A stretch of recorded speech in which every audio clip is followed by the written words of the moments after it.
شمس ودزها فيها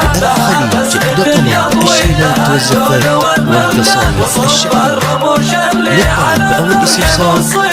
غنت الحنى الشاعر بالمسام فتان وترى القصد وزاني نحن وطريا بوصف الأمير الناعمة والجمال الوان يا ما خذال وصف الخيالية دلالو حلاها زايد كفة الميزان تغنى بها شمس ودزها بها فيها بها بسمة يهوي بها اللون والمرجان وصف الرموش اللي على الذبح والسماير وتاخذ بالغلا والقلوب الطاق كأن الحالة منها خذت كل ماريا واللي بنت شيخ ما حسب للزمن وش كان لا من كتر كيف الموثق مقوية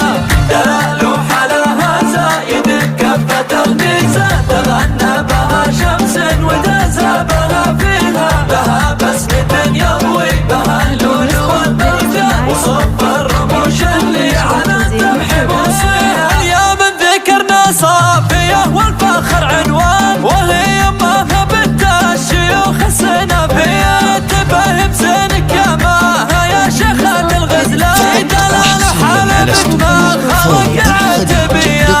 الشيلات والزفات والقصائد الشعرية. للطلب أو الاستفسار التواصل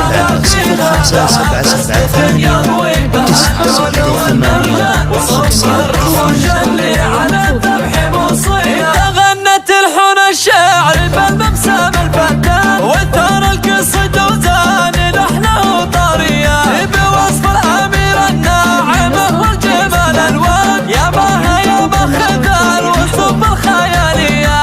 دلالو حلاها زايد كفة الميزان تغنى بها شمس ودزها بها فيها بها بسمة يهوي بها اللون والمرجان الشيلات والزفات والقصائد الشعرية. جمايل وتاخذ بالغلا والقلوب الطاق كأن الحالة منها خذا كل ماريا واللي بنت شيخ ما حسب للزمن وش كان لا من كتر كيف الموثق مقوية